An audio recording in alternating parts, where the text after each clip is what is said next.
एक सेकंड यहीं पे सर। कोई नहीं, आप हाथ नीचे कर लो, कोई नहीं, ये कहाँ जाएंगे ना, बेचारे दीवार के पीछे फंसे हुए हैं।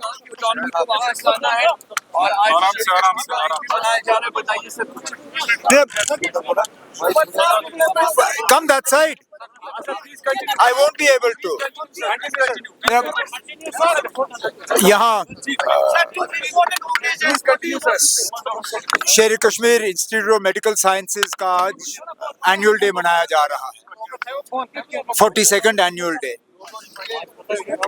ये अस्पताल बना था इस मकसद से कि जम्मू कश्मीर के लोगों को इलाज हासिल करने के लिए पीजीआई, एम्स वगैरह जाने की ज़रूरत ना पड़े।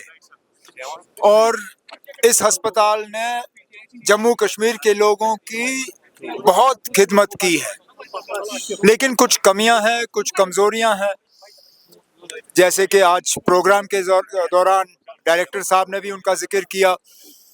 एक तो स्किम्स की जो खुदमुख्तारी थी, वो खुदमुख्तारी इनसे ली गई, उसको दोबारा बहाल करना है। इनका अपना इंजीनियरिंग विंग था, उसको वापस बहाल करना है। इनकी प्रोक्योरमेंट मेडिकल सप्लाई कॉरपोरेशन के ज़रिए होती है, लेकिन उसमें डिलेज बहुत ज़्यादा है। वो चाहते हैं कि मेडिकल सप्लाईज कॉरपोरेशन ही प्रोक्योरमेंट करे, लेकिन वक्त की उसमें सीमा होनी चाहिए, वक्त की पाबंदी होनी चाहिए। अब जैसे मैंने आज कहा, जहाँ पे भी हम स्कीम्स की मदद कर सकेंगे ताकि ज़्यादा से ज़्यादा हमारे जो मरीज़ हैं वो यहीं इलाज हासिल कर सकें और उनको दिल्ली, बम्बई, चंडीगढ़ वगैरह जाने की ज़रूरत ना पड़े, यही हमारी कोशिश होगी। जहाँ तक देखा हमने कि कई सारी चीजें जो है स्कीम्स को लेकर।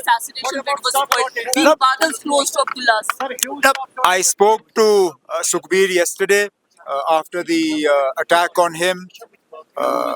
I expressed obviously our gratefulness to Almighty that he survived that attack.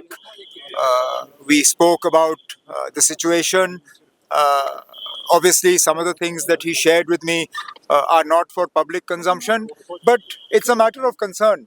If in daylight hours, a former deputy chief minister, a Z plus category protectee, can be attacked like this, obviously this needs to be looked at. Why is this? How did this happen? And to ensure that it doesn't happen in the future, because let's not forget, not long ago, Punjab went through a very difficult phase in the 80s and early 90s. And God forbid we see something like that again.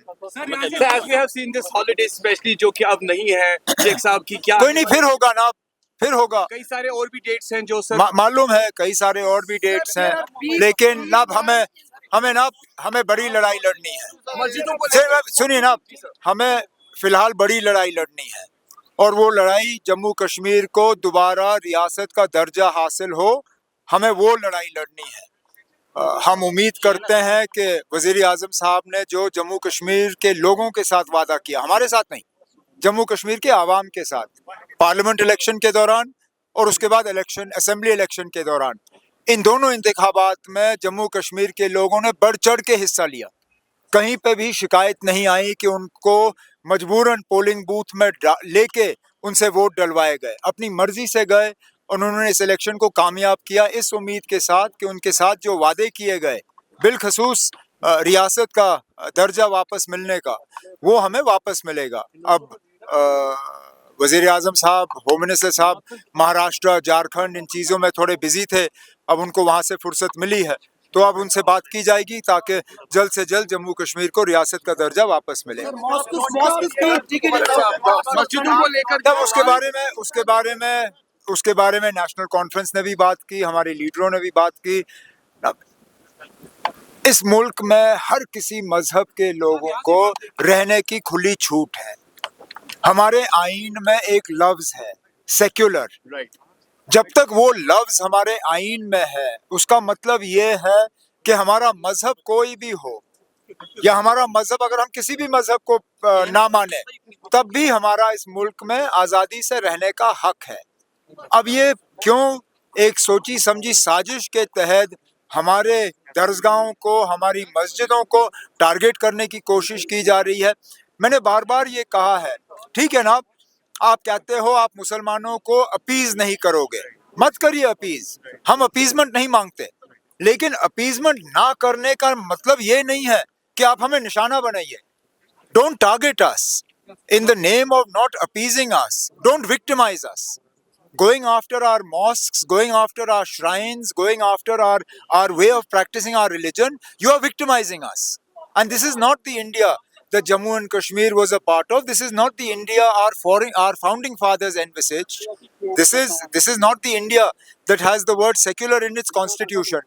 जब तक है इसको secular रखिए, अगर नहीं रखना है तो चलिए ना, आप पार्लियामेंट से अगर इसको निकाल सकते हैं निकालिए, फिर क्या है।